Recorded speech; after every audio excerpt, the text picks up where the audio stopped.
Hello everyone, I'm Santiago, and today I'm gonna be testing Ghost Recon Breakpoint on 2020, which means that the game was updated quite a bit since the time it was first released. First of all, thanks to Ubisoft for providing a copy of the game. The most important update, at least from my point of view, was the Vulkan implementation. This game used to be DirectX 11 only, now you can choose between DX11 and Vulkan before launching the game. Usually on some of the older cards, Vulkan runs worse. On the 16 series cards or the 20 series cards, I saw a performance boost using Vulkan. And on the AMD cards, I saw another boost in performance using Vulkan. Yeah, great Vulkan implementation, at least in my opinion. I wish they did the same on the Assassin's Creed games. Those are really CPU intensive and there is tons of stutter. So I think this will be a good difference, especially on Assassin's Creed Origins and Odyssey. But anyways, the game runs very similar to before, but now it's more stable due to the Vulkan implementation once again. I used slightly higher settings than on my previous video when the game was just released. They also changed the options menu. Some things are in different places, some others changed names. But first of all, the texture quality, now you have to use one preset below the previous video. So for 4GB cards, I recommend using medium. If you have more than 4GB, use high or very high. And if you have less than 4GB, consider using the lowest settings on textures. Then there's also another good option called temporal injection, which is similar to the temporal filtering we used to have in Rainbow Six Siege or the temporal filtering in Watch Dogs 2. It uses a lower resolution, but it upscales to the native resolution you selected. Some sort of checkerboard rendering, like they usually use on PS4 Pro or Xbox One X on very demanding games, to upscale to a higher resolution. It's not perfect, but it looks good enough for the performance boost that you get. You get like a 10 FPS boost in some cases. So I think it's worth using despite the softness in the image, but it requires you to have anti-aliasing enabled, which seems to be some sort of TAA. So yeah, if you disable temporal injection, expect a big performance hit. Then the rest of the options, I recommend lowering them using presets. Since all the options affect performance in some way or another, it depends on where you are. But if you want to do some more tweaking by yourself, select a preset and then lower shadows, ambient occlusion, reflections, terrain and grass, if you didn't want to lower everything together. But yeah, overall, very good Vulkan implementation. This is how the game should have been on day one. Hopefully they update the previous games to use a Vulkan as well. They did with Rainbow Six Siege, but I want to see this on the Assassin's Creed franchise as well. On the CPU side of things, if you have a quad-core CPU, you should be able to maintain 60 frames per second with some uneven frame times, so there will be some stutter using the Vulkan API. Then if you have an i5-9400F, a Ryzen 5 2600, something like that, expect to have no issues whatsoever targeting 60 frames per second, as long as your GPU can handle it. So yeah, very similar numbers to what you see here. But yeah guys, that's about it. I hope you keep enjoying the video. Thanks for watching and see you next time.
Who are these guys?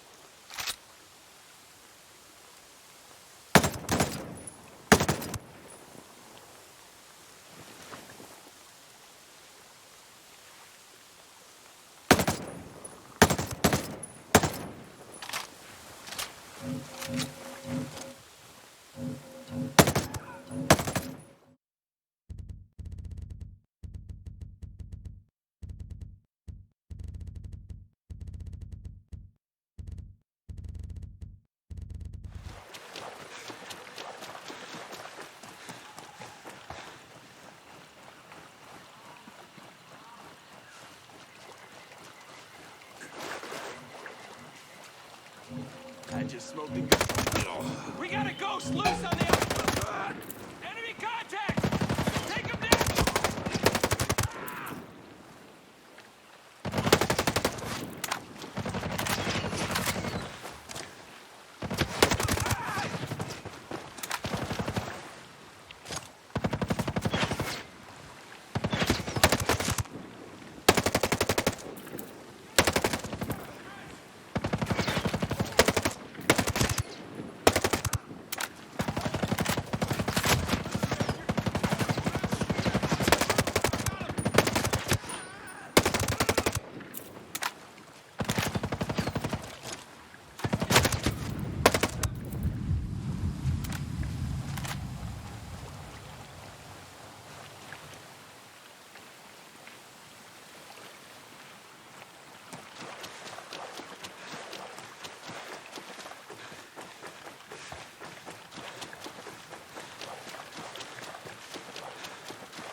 Who are these these guys?